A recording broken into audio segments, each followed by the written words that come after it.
Alors bonjour Henri Blocher, Bonjour, Lydia. je suis très heureuse de pouvoir vous retrouver pour poursuivre nos échanges sur de grands penseurs chrétiens qui ont marqué votre trajectoire théologique. Après nous être entretenus sur Augustin, je vous propose aujourd'hui de nous tourner vers Martin Luther, le grand réformateur allemand du XVIe siècle. Alors, je me souviens que mon professeur d'allemand au lycée, ex-68 art, nous disait que seules deux personnes avaient vraiment maîtrisé l'allemand, Luther et Goethe. Alors on parlera pas de Goethe aujourd'hui, mais plutôt de Luther. Et véritable génie linguistique, Luther a doté le peuple allemand d'une traduction de la Bible qui reste un monument littéraire et qui est encore en usage aujourd'hui. Donc la dernière révision date de l'année 2017, qui a marqué les 500 ans de la Réforme.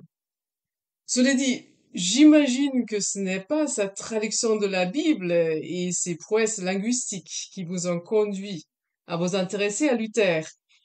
En quoi un public francophone est-il concerné par les réformateurs allemands? Je pense qu'on ne peut pas nier que c'est Luther qui a lancé le coup d'envoi de la réforme du XVIe siècle, dont nous sommes les héritiers encore aujourd'hui en France comme dans les autres pays. Donc Luther est le réformateur numéro un pour tous les protestants du monde. Donc c'est déjà une raison bien suffisante pour que nous nous intéressions à lui. En ce qui concerne la traduction en allemand, hélas, je ne connais pas assez l'allemand et ses finesses pour vraiment apprécier le jugement que vous avez rappelé. Ce qui m'avait frappé quand j'avais essayé de jeter un coup d'œil sur la traduction en allemand de Luther lui-même, par les révisions.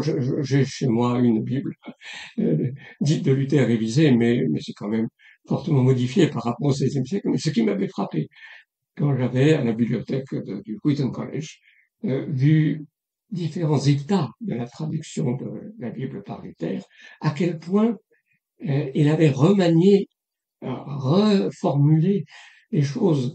La traduction des années 30 du XVIe siècle était très différente de celle des années 20 par lesquelles il avait commencé. Oui, il me semble que Luther a travaillé sur la traduction un peu tout au long de sa vie Oui, et oui, même oui, avec oui. des collègues. Mais le voir dans les textes, comparer cet allemand que bien sûr que j'aurais beaucoup de peine à déchiffrer parce que ce n'est pas l'allemand d'aujourd'hui quand même.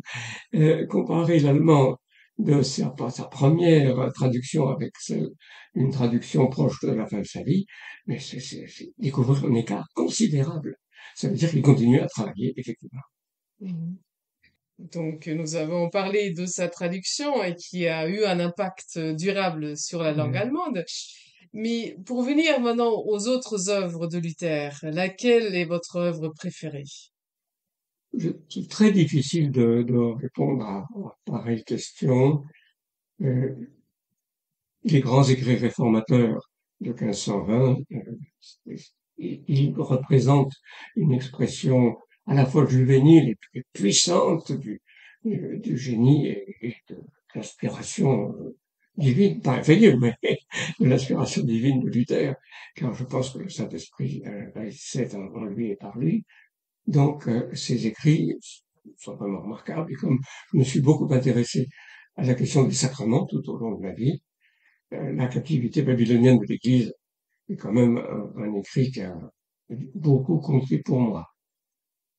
J'aime aussi beaucoup le traité du cerf arbitre, dans la mesure où il révèle un Luther pleinement augustinien qui accentue la vérité de la prédestination divine, au moins autant, sinon plus, que Calvin. En fait, Calvin, la génération suivante, a beaucoup emprunté à l'argumentation de Luther lui-même.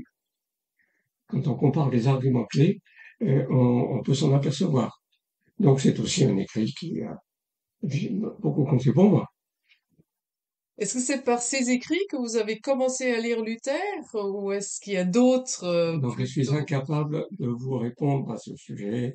Je pense que j'ai déjà dû lire quelque chose de Luther quand j'étais enfant dans la bibliothèque de mon père parce que j'en ai profité. Donc, je ne peux pas dater précisément et répondre avec exactitude à cette question.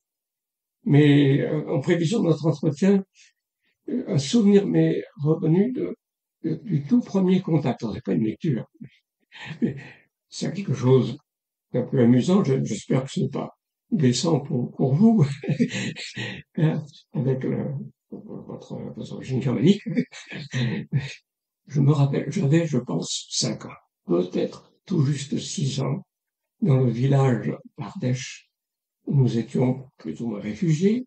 Mon père était prisonnier en Allemagne, et nous étions plus ou moins réfugiés dans ce village de Vallon, aujourd'hui Vallon-Pont d'Arc en Ardèche, et le pasteur de la paroisse réformée évangélique à l'époque, c'était mon oncle Boris de Cornay. Et un jour au presbytère, je vois un tableau qui représentait la, un personnage, et je demande qui c'est. Et il me répond, mon oncle, il me répond que c'est le réformateur allemand Luther. Et dans cette situation de la guerre, mon père prisonnier, etc., je réponds, oh, un Bosch, non! Alors mon oncle de me répondre, euh, s'il s'il n'avait pas eu Luther, nous ne serions pas là. C'est le premier souvenir que j'ai d'un rapport avec le personnage de Luther qui s'inscrit dans l'histoire. Et je pense que s'il n'y avait pas eu Luther, nous ne serions pas là, en effet, aujourd'hui, à nous entretenir à l'Institut biblique de nos jours. Voilà, donc ça montre aussi que l'Église parfois peut dépasser, disons, les clivages qui peuvent exister à certains moments de l'histoire. Et oui, c'est un souvenir qui nous permet de mesurer le chemin parcouru depuis et nous permet de nous réjouir de ce que, quand même, à certains égards, la grâce commune de Dieu a guéri un certain nombre de blessures. Alors, sans rester sur le rapport franco-allemand, venant justement alors à l'année 1520 hein, dont vous avez parlé, donc qui voit la publication de trois écrits majeurs du réformateur, donc à la noblesse allemande, la captivité babylonienne de l'Église et de la liberté du chrétien. Pourriez-vous nous situer l'importance théologique permanente de ces écrits? On peut dire que c'est à ce moment-là que Luther devient vraiment le réformateur Luther. Ce n'est pas au moment des 95 thèses. C'était un mouvement qu'on a choisi un peu symboliquement pour le déclenchement du processus, mais il reste encore très catholique dans les 95 de thèse. J'ai j'ai apporté avec moi le texte simplement pour que nous nous rendions compte de la force du catholicisme qui subsiste dans ces thèses. Alors, La thèse peut-être numéro juste 7. situer Oui, donc pour nos auditeurs donc les 95 thèses de Luther qu'on dit affichées hein, à la porte du château de Wittenberg le 31 octobre 1517. Il y oui. aurait un petit débat historien si ça a vraiment eu lieu ou pas, mais voilà, en tout cas on a le texte Oui, oui, et, et et donc donc la fête de la Réformation a été placée le 31 octobre en souvenir de cet événement, voilà. etc. Euh, L'affichage de ces thèses était, il faut encore le rappeler, simplement conforme à la coutume universitaire.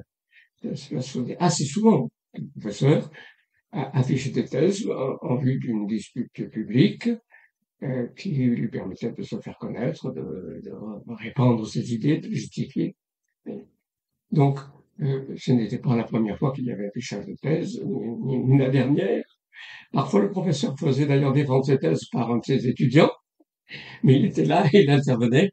Euh, donc, c'est conformément à cette coutume que pour réagir à la propagande en faveur de la vente des indulgences, Luther a provoqué une disputation sur le sujet en affichant ses thèses. Et alors, la thèse numéro 7 s'énonce de la manière suivante: Dieu ne remet vraiment sa faute à aucun homme sans le soumettre totalement humilié au prêtre, son vicaire. Vous vous rendez compte? C'est dans les 95 une thèse aussi typiquement catholique pour nous protestants se trouve parmi les 95. Alors il y en a d'autres parmi ces 95 qui annoncent clairement le mouvement réformateur, mais il n'est pas encore très avancé en 1517. Il y a eu des redécouvertes fondamentales, mais comme Luther, paraît-il lui-même, l'a dit, là je n'ai pas lu le texte même, mais j'ai vu cette mention, si l'autorité catholique avait été plus habile, si elle avait finalement admis la contestation de Luther sur les quelques points où elle portait, et peut-être qu'il n'y aurait pas eu de grand mouvement de réformation.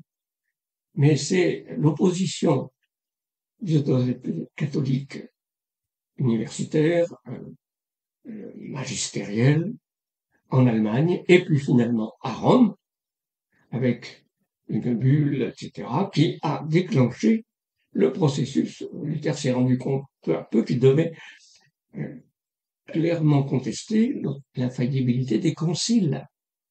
Celle du pape n'était pas encore de foi, catholicisme de l'époque, même si elle était défendue par certains, le parti papiste, en quelque sorte, existait, en particulier avec Priérias, mais la faillibilité des conciles était pratiquement admise par tous. Or, les premières disputes qui ont opposé Luther à des représentants disons, de la théologie ordinaire du catholicisme de l'époque, l'ont obligé à reconnaître la proximité de ses vues avec celle de Jean Hus, condamné par le concile de Constance. En 1416? Oui, je crois que c'est ça la date. Et malgré un sauf-conduit qui a été trahi, etc. Bon.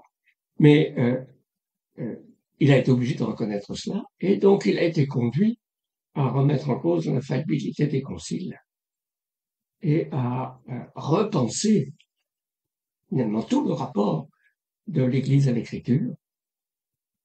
Et c'est cela qui, en 1520, se formule dans ces grands écrits que l'imprimerie permet de diffuser, qui vont rencontrer aussi un mouvement de revendication d'authenticité germanique en Allemagne.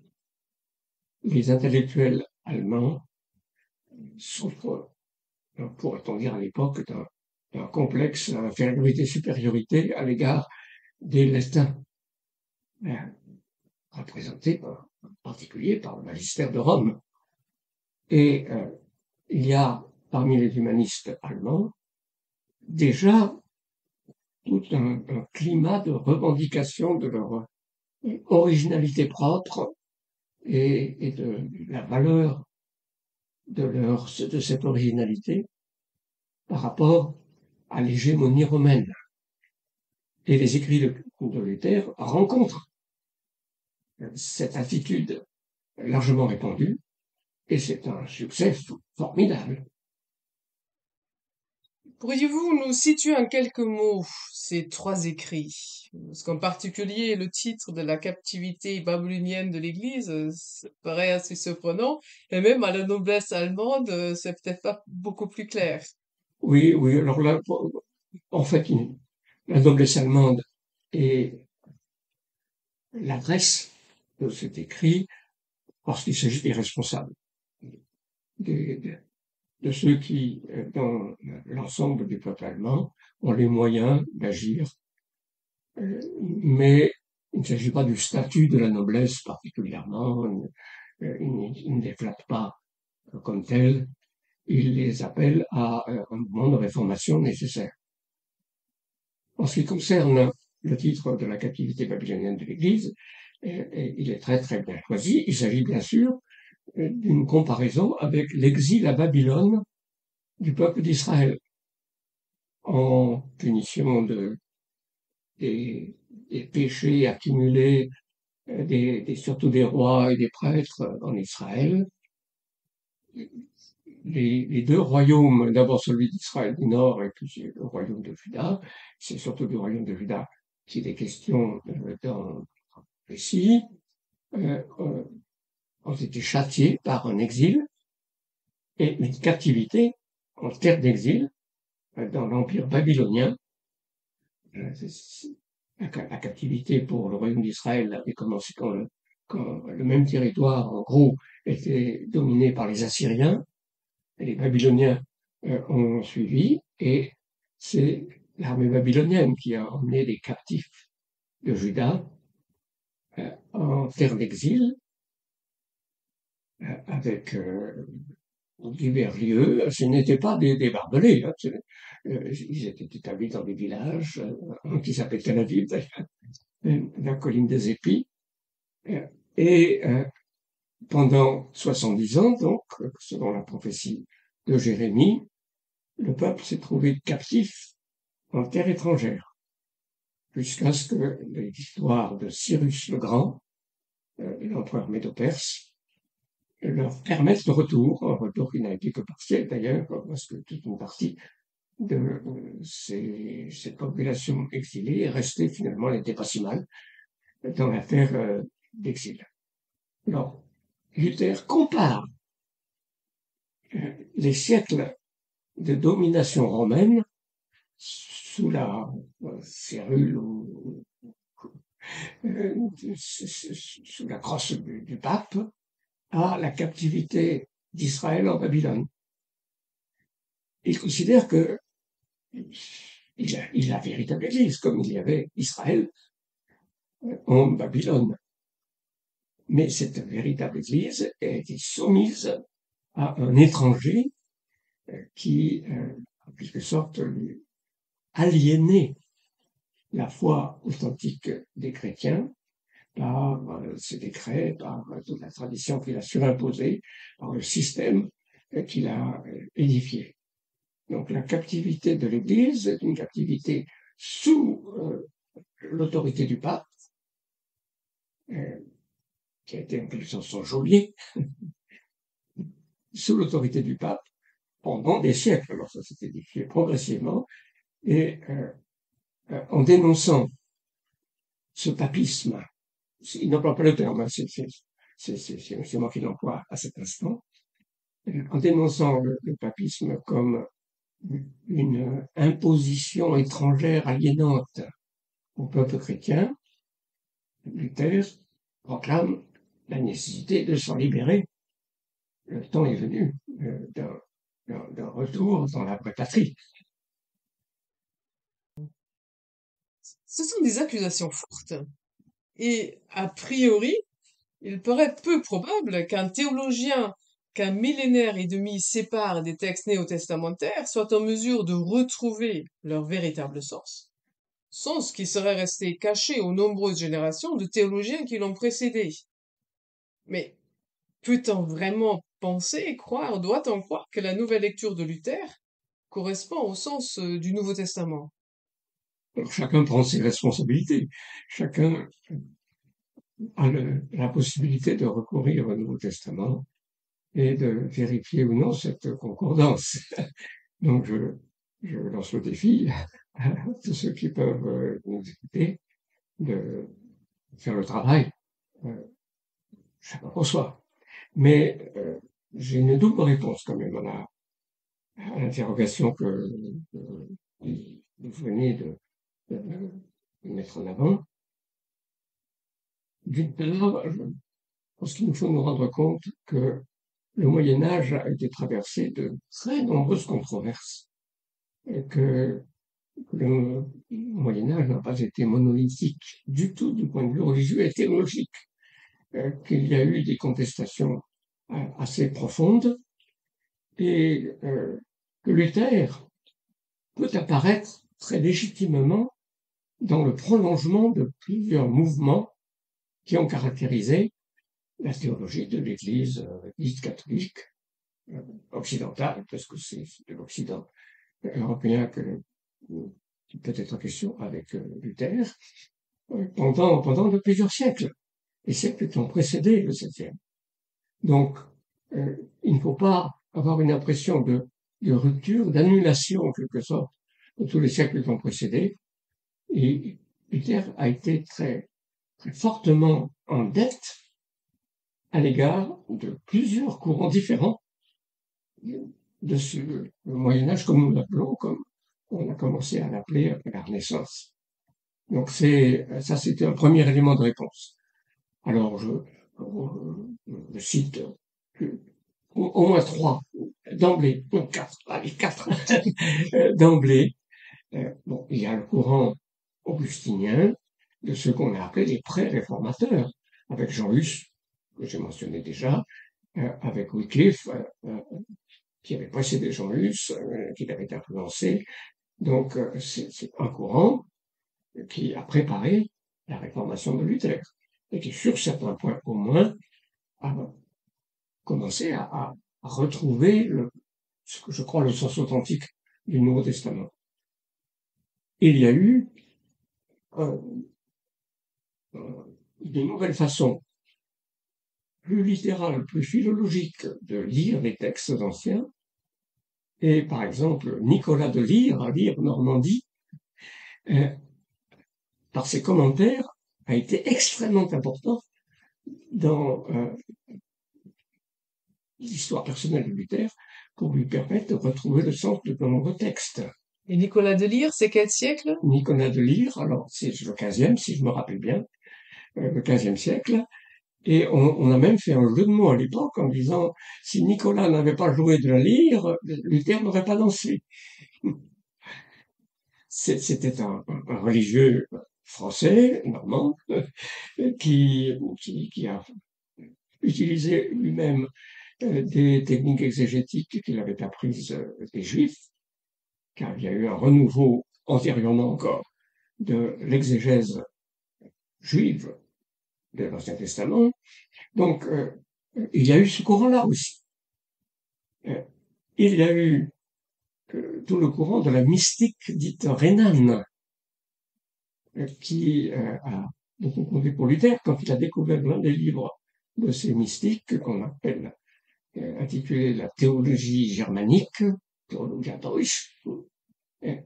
Il a lui-même suscité la réédition ou l'édition imprimée de cet ouvrage. Et tant il était, alors il est revenu de son enthousiasme assez vite quand même, mais il a été marqué. C'est aussi un prolongement. Et puis il y a eu l'école théologique dans laquelle il a été formé, l'école nominaliste universitaire. Il faut se rappeler qu'il était docteur en théologie avant le début de sa réforme. Il était le représentant d'un courant de théologie scolastique.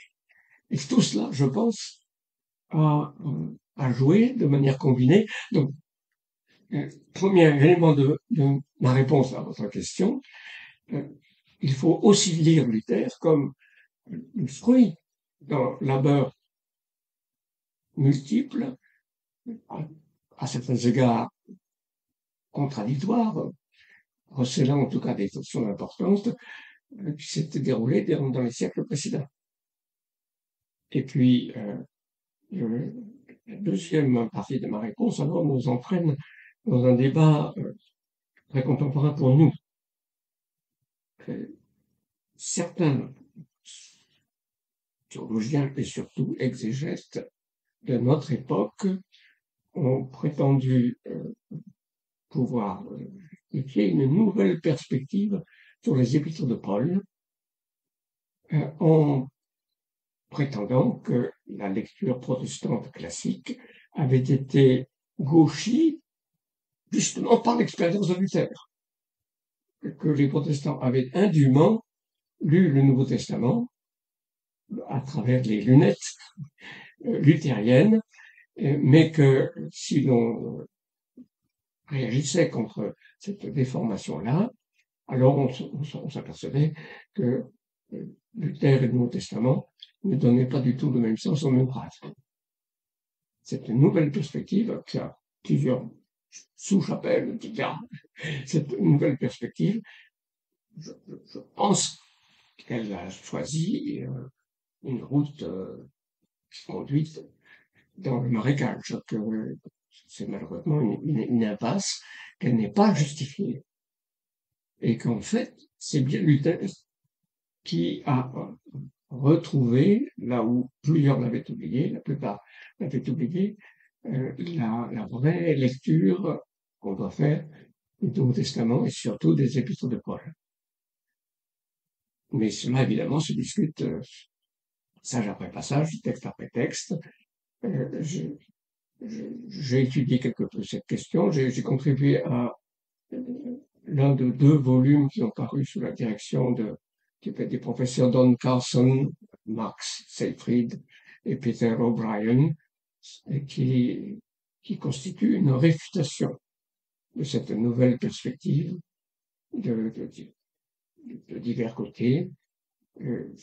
Quand je relis certains textes des épîtres de Paul, en particulier l'épître aux Galates, chapitre 2 et 3, ou des éléments de l'épître aux Romains, je dis non, non, non. Et cette nouvelle lecture me privilégie l'idée que si Paul en a contre la circoncision, contre l'obéissance de la loi, ce n'est pas du tout qu'il veuille opposer la grâce et les œuvres, mais c'est qu'il veut protéger les symboles d'identification du judaïsme par distinction donc une ouverture à toutes les nations. Bon, je simplifie dans ce résumé, mais vous avez une petite idée.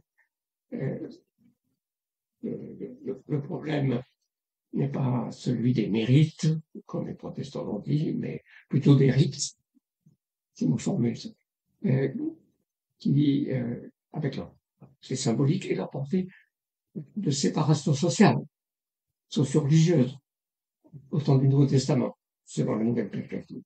Eh bien, je crois que lire ainsi, c'est vraiment négliger des formules extrêmement frappantes de l'apôtre Paul.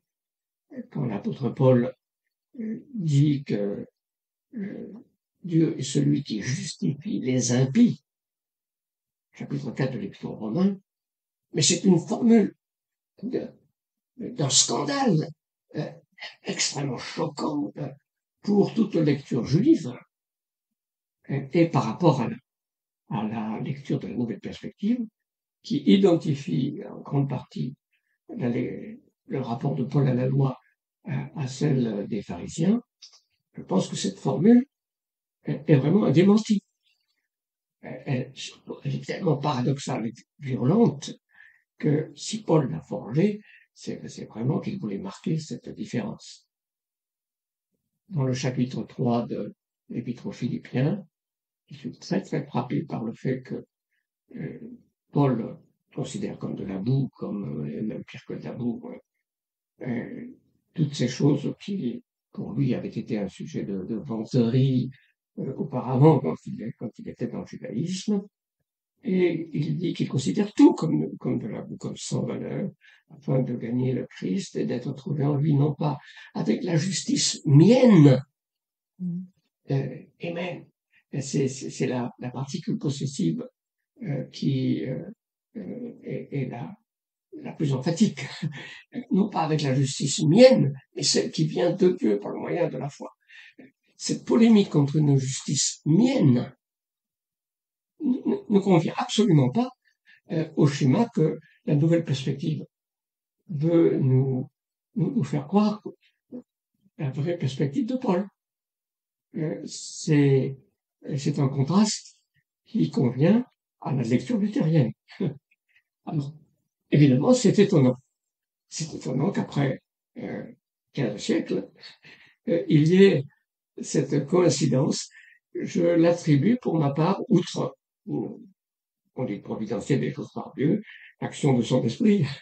Nous n'éliminons pas cela de l'explication historique, mais je l'interprète en fonction d'un certain parallélisme de situations. Alors les situations sont très différentes, c'est vrai, il y a comme une homologie au sens géométrique du terme entre le problème de Paul, le jeune pharisien qui est animé d'un zèle euh, ardent pour la loi de ses pères et qui est arrêté par le Seigneur lui-même sur le chemin de Damas, qui sans doute a été ébranlé au fond de lui-même et en refusant de le voir dans le témoignage des martyrs qu'il a fait, celui d'Étienne. Et puis, l'expérience du jeune moine Martin Luther dans sa situation historique. Les situations sont tout à fait différentes, mais elles sont homologues. Il y a une sorte de parallélisme structurel que l'on peut observer avec, dans les deux cas, une certaine prédication de la grâce, déjà, mais qui finalement, et ça crée une tension, passe à l'arrière-plan, n'est pas efficace pour calmer l'inquiétude religieuse, qui est masquée chez le jeune Saul de Tarse, mais dans un fanatique trahi. C'est un symptôme. Et puis l'inquiétude religieuse que Luther va lui-même évoquer quand il reparlera de son expérience. Donc il y a une homologie, un message tel que les efforts humains doivent être tels que l'assurance puisse être enfin gagnée et ce n'est jamais atteint, alors même qu'on parle de Dieu de grâce. Alors, il y a là une contradiction qui ne se résout pour Luther que par la découverte qu'il fait. Alors, cette découverte, justement, souvent, elle est résumée dans des solas, des slogans qui commencent avec sola, donc seul, hein, seul l'écriture, sola scriptura, sola fide par la foi seule, sola gratia par la grâce seule, auquel on ajoute souvent solus Christus, seul Christ, et soli Deo gloria. Donc, à Dieu seul soit la gloire. Pourriez-vous nous expliquer un peu plus ces slogans et en quoi, justement, ils expriment la découverte de Luther? Alors, ils ne sont pas de Luther lui-même. C'est par la suite que les choses ont été ainsi formulées. Vous titillez chez moi une réaction qui est peut-être une réaction excessive, mais quand même, je l'exprime. Je suis un peu agacé quand je vois parler des solas. Euh, Parfois on met sola et parfois on met un S. Je trouve que c'est traiter le latin d'une manière vraiment un peu trop légère.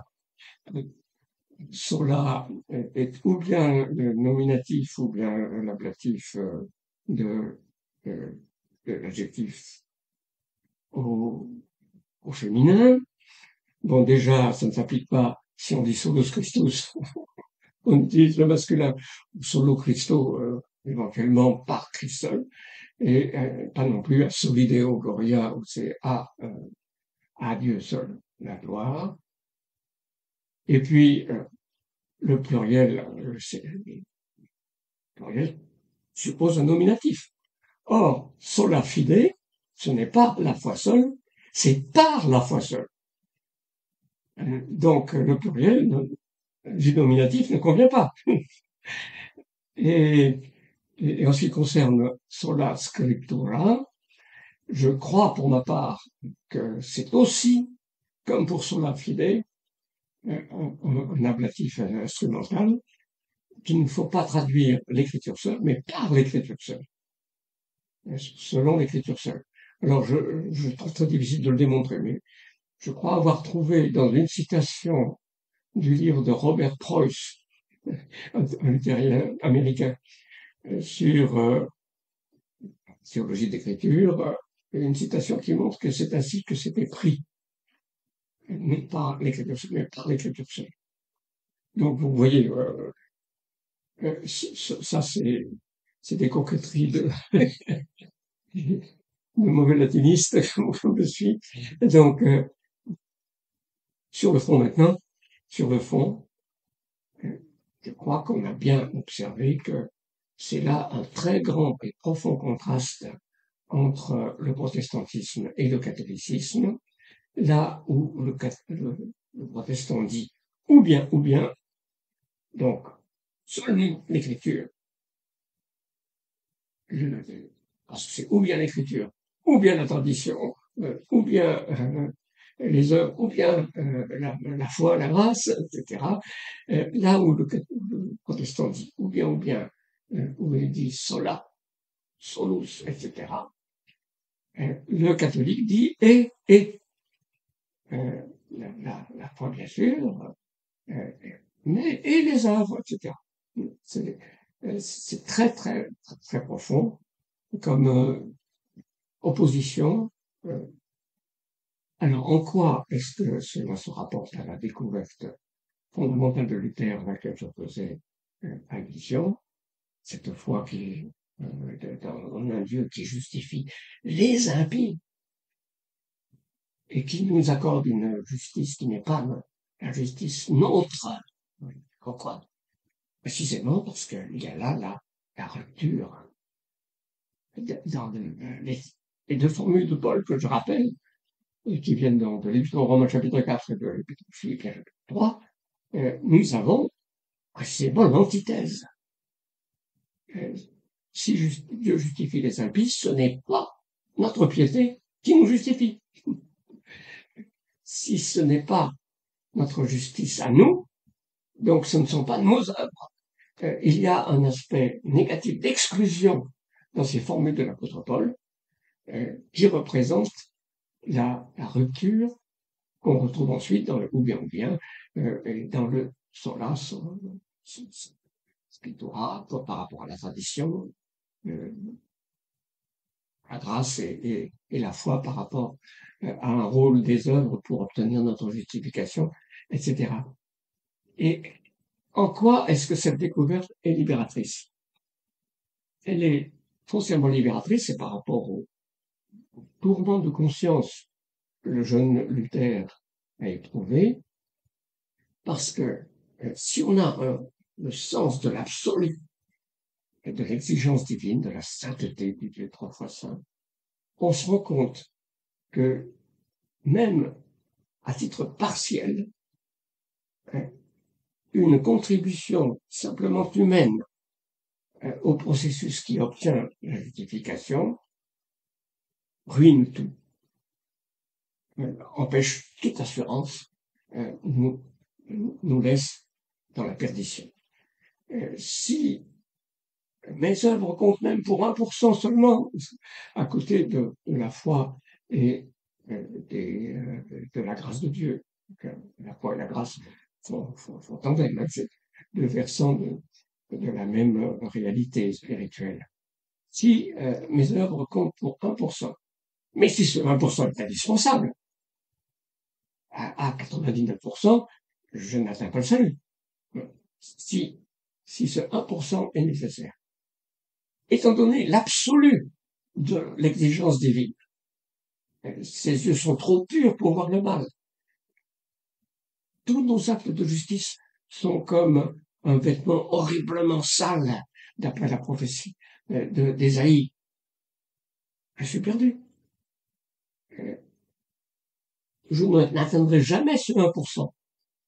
Je pourrais atteindre une petite partie de ce 1%, mais il faut ce 1%. Donc si ce 1% est absolument nécessaire, et avec le Dieu absolu, c'est absolument, s'il est nécessaire, c'est absolument, je suis perdu. Mais si c'est du 100% qui est de la grâce de Dieu, une fois n'est simplement l'acte de réception de cette grâce de Dieu, et que lui-même cet acte est donné par Dieu, alors là, j'ai l'assurance du salut. Je ne dépends que de Dieu seul, je ne dépends plus de cette contribution que je suis incapable de faire. Donc, je suis assuré d'être un enfant de Dieu par sa grâce. Voilà comment se raccordent, me semble-t-il, les formules avec le mot seul qui marque la rupture, on peut dire aussi le ou bien, et le message redécouvert par Luther de la justification par la foi seule. Alors là, cette redécouverte donc de la justification par la foi seule, est-ce que cela s'articule donc aussi avec le sola scriptura? Parce que là, il y a quand même une objection en disant tout chrétien, tout théologien encore plus, lit forcément l'écriture dans le cadre d'une tradition. Hein, je ne suis jamais seul face à l'écriture, alors sauf si j'ignore tout, mais c'est peut-être pas très souhaitable d'ailleurs d'ignorer des siècles de tradition. Et est-ce que dans ce sens-là, au moins, peut-être pas un magistère, mais au moins une aide pourrait venir de la tradition et donc le seul l'écriture finalement isole le protestant dans sa lecture de la Bible. Alors, il y a un grand malentendu à propos de cette rupture, cette exclusion du ou bien, et donc le sens du seul. La foi seule pour justifier, mais la foi ne reste pas seule ensuite. Euh, La foi, si elle est authentique, va s'accompagner d'œuvres. Et Luther l'a dit très fort. Euh, il a d'ailleurs lutté dans les années 30 du XVIIe siècle contre un courant parmi ses disciples qui rejetait l'obéissance à la loi comme alors étant indigne de la liberté du chrétien. Il faut bien comprendre que c'est pour être justifié que la foi doit être absolument pure, que les œuvres ne doivent pas entrer en ligne de compte. Mais ce n'est pas dans la vie chrétienne ensuite. Au contraire, là, les œuvres sont absolument nécessaires, et si quelqu'un ne montre pas les œuvres, sa foi est soupçonnable très sérieusement d'inauthenticité, donc finalement d'inefficacité totale pour le salut. Donc, de même, pour l'écriture, par l'écriture seule, il ne s'agit pas de dire il n'y a aucun autre livre à considérer, aucun autre livre à lire, aucune autre source d'information à considérer. Il s'agit de l'autorité suprême et souveraine. En dernier lieu, l'arbitre final, c'est Dieu seul, dans sa parole, qui nous vient sous la forme de l'écriture, et c'est le sens de la fragilité humaine, de la présence du péché dans la vie de l'homme, qui fait que cette, ce recours à la tradition, qui dans le système catholique, selon Luther, étouffe la libre souveraineté de la parole de Dieu. C'est cette peccabilité humaine qui marque les traditions même ecclésiastiques, qui oblige à dire l'écriture seule, mais l'écriture seule comme arbitre suprême et final, non pas comme moyen de travail, comme source d'information même. Donc, pas de méprise à ce propos. Ben, merci effectivement pour cet éclaircissement. C'est vrai que Luther est l'homme de la Bible, d'ailleurs, très souvent, hein, quand Luther est représenté, il est représenté avec une Bible à la main. Voilà, c'est vraiment son emblème. Et c'est au nom du véritable message biblique qu'il s'oppose aux égarements de l'Église de Rome. Avec sa traduction en langue vernaculaire, il donne accès à tous les croyants au texte biblique. Et aussi, dans le culte protestant, hein, c'est sous l'impulsion de Luther qu'elle annonce la parole, la prédication deviendra l'élément central. Et pourtant, il y a des aspects troublants aussi, ou des propos de Luther troublants à l'égard de l'écriture.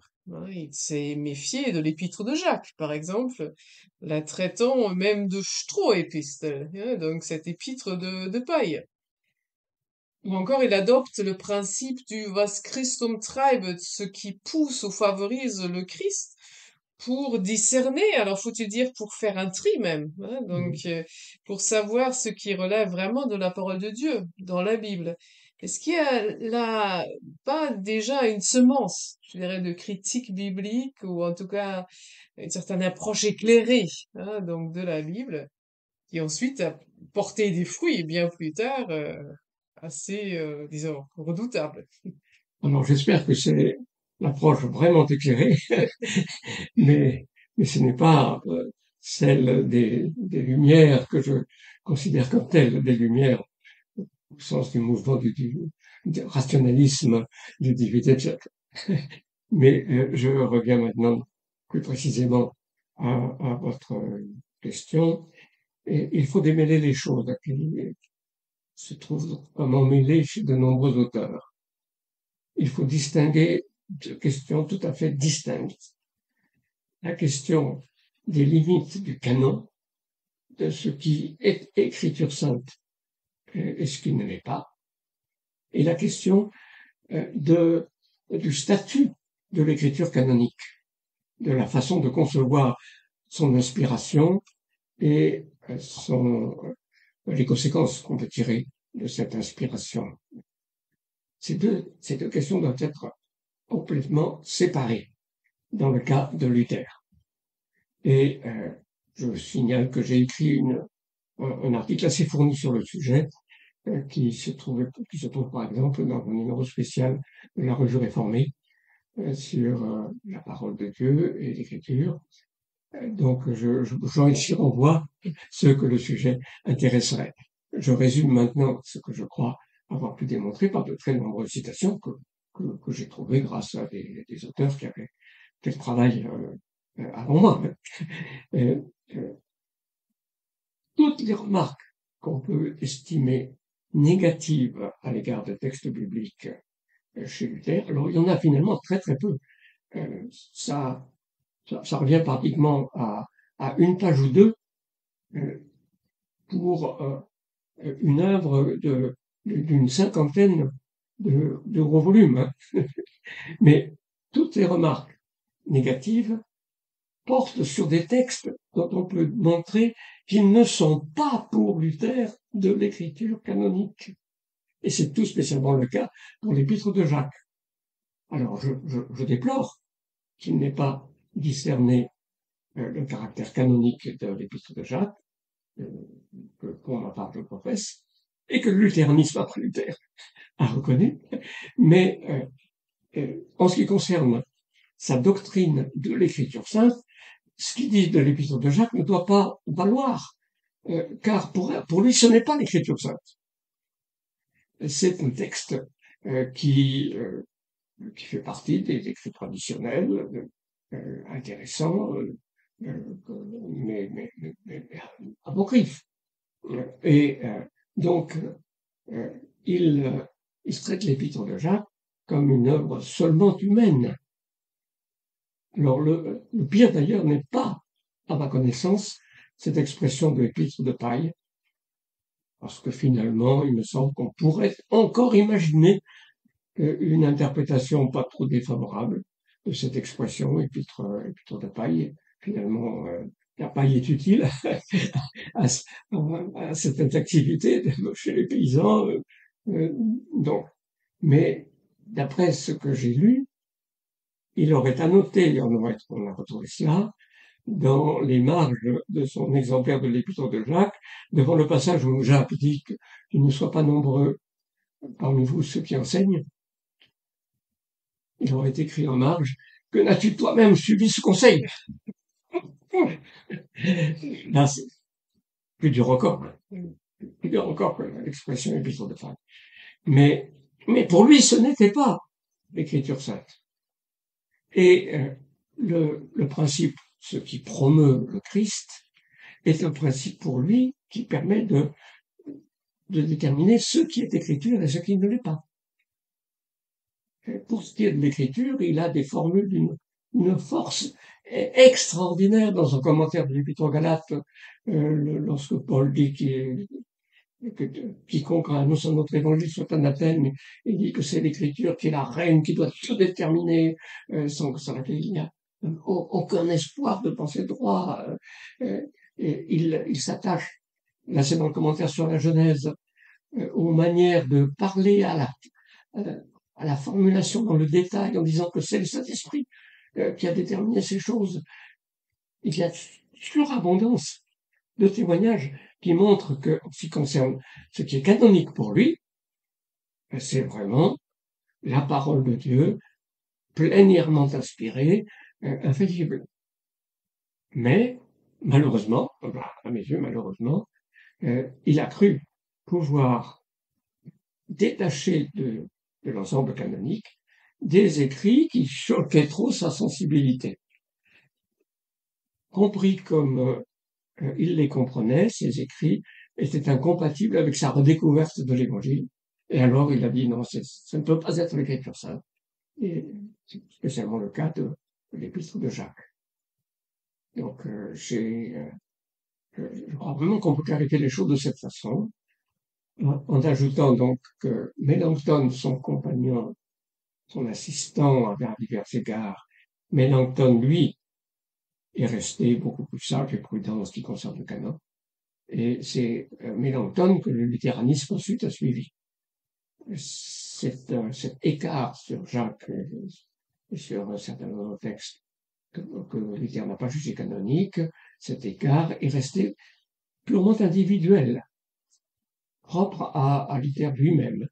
Et le mouvement des églises luthériennes n'a pas suivi. Ce qui est aussi un phénomène historiquement intéressant à relever. Oui, donc il y a juste un petit reliquat, c'est que l'ordre des épîtres, l'ordre des écrits sur la fin du Nouveau Testament diffère dans la traduction de Luther des autres traductions. Mais effectivement, c'est pas un appendice, ce sont des écrits reconnus comme bibliques. Oui, oui, oui, oui. Alors, il faut dire aussi que Luther, qui était en même temps très conservateur de tempérament, on a pu dire qu'il était à la fois révolutionnaire et conservateur. Alors que Calvin n'était pas révolutionnaire, mais il était radical et réformateur de cette façon, qui change les choses avec rigueur. Et que Luther, qui était donc à la fois révolutionnaire, rejetant les publics, mais conservateur, était prêt à les garder quand même dans ses Bibles imprimées. Que voilà, il a rajouté les apocryphes en disant que ce n'était pas la pure parole de Dieu, mais voilà, il ne les a pas exclus par un réflexe de conservatisme pratique. Et en même temps, en distinguant clairement les apocryphes, en tout cas dans les éditions aujourd'hui, de la traduction de Luther, Bon, il les a bien prenez- distingués, les apocryphes, de voilà. l'Ancien Testament, ceux que les catholiques appellent maintenant souvent deutérocanoniques, mais il les a clairement distingués en disant que c'est utile, c'est une lecture pieuse qui peut faire du bien, des ouvrages qui ne sont pas plénièrement inspirés, mais que Dieu a utilisés, de gens qui étaient intelligents et pieux, voilà. En tout cas, merci Henri Blocher pour ces éclairages par rapport au message du renouveau que Luther a apporté. Nous avons le projet de prolonger nos échanges dans une prochaine émission autour de quelques thèmes chez Luther qui dérangent. Mais avant de venir à ces thèmes-là dans une prochaine émission, je voudrais lire en conclusion un extrait de la lettre que le moine Martin adresse à son confrère Georg Spenlein, donc déjà le 8 avril 1516, hein, et un extrait auquel je reviens souvent. Et j'aurais envie, justement, après l'avoir lu, entendre comment cette citation de Luther résonne pour vous. Alors voici ce que le moine Martin écrit. Prends garde, mon cher frère, d'aspirer un jour à tant de pureté que tu ne voudras plus voir en toi le pécheur tout en l'étant. En effet, Christ n'habite que chez les pécheurs. Réfléchis bien à ce grand amour, et voici la plus douce des consolations. En effet, s'il convient de parvenir à la quiétude de la conscience par nos efforts et nos épreuves, pourquoi donc est-il mort? Tu ne trouveras donc la paix qu'en lui, après avoir désespéré de toi-même et de tes œuvres. Tu apprendras en outre de lui-même que, de même qu'il s'est chargé de toi et qu'il a fait sien tes péchés, De même, il fait tienne sa justice. Plus d'une fois, j'ai renvoyé à ce passage quand quelqu'un me faisait part de son désarroi face à son péché. Et je trouve que c'est une puissante consolation de se rappeler que Christ n'habite que chez les pécheurs. Mais alors, comment résonne cette citation pour vous? Elle résonne en concordance avec une formule beaucoup plus brève, mais que moi j'aime aussi assez souvent citer, qui est une définition de la foi. La foi, c'est le désespoir consolé. En ces deux mots, il me semble qu'on dit précisément ce qui a été la redécouverte de Luther. Il s'agit de désespérer de soi. Et celui qui s'imagine pouvoir atteindre la pureté à force de discipline, d'exercice ascétique, celui qui croit qu'il faut être pur pour être agréé de Dieu, s'épuise et s'il est lucide, il désespère. Et la loi de Dieu est là, c'est à son rôle pédagogique, elle est là pour nous désespérer, pour nous faire comprendre que pour un Dieu saint, non, c'est pas possible, c'est pas possible, nous sommes pécheurs. Et vouloir nous masquer la chose ou la, la renier en pratique par des efforts qui viennent de nous pour être agréable à Dieu, ça ne marche pas. Il faut s'en désespérer. Et alors celui qui désespère de lui-même reçoit la consolation de Dieu. La grâce seule qu'il reçoit par la foi seule, c'est Dieu qui fait tout, Dieu qui donne tout. C'est ça la consolation qui permet une assurance joyeuse ensuite. Oui, c'est tout à fait cela. Et je pense que cela situe le rôle de la loi, selon l'Épître aux Galates, comme un pédagogue pour nous conduire au Christ. Le pédagogue, ce n'était pas le maître, hein, c'était l'esclave chargé de punir l'enfant, de le conduire à l'école, mais aussi de lui administrer la lavicée.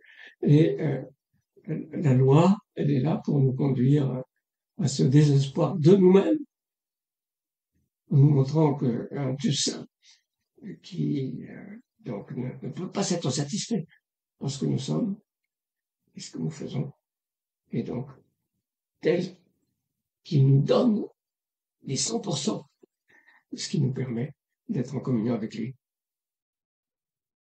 Donc, ce désespoir consolé, c'est de Luther aussi, ou c'est un résumé de son message? Alors, je crois que la formule est de Luther, mais malheureusement là, je ne peux pas vous donner la référence exacte, mais je l'ai reçue comme étant la formule de Luther.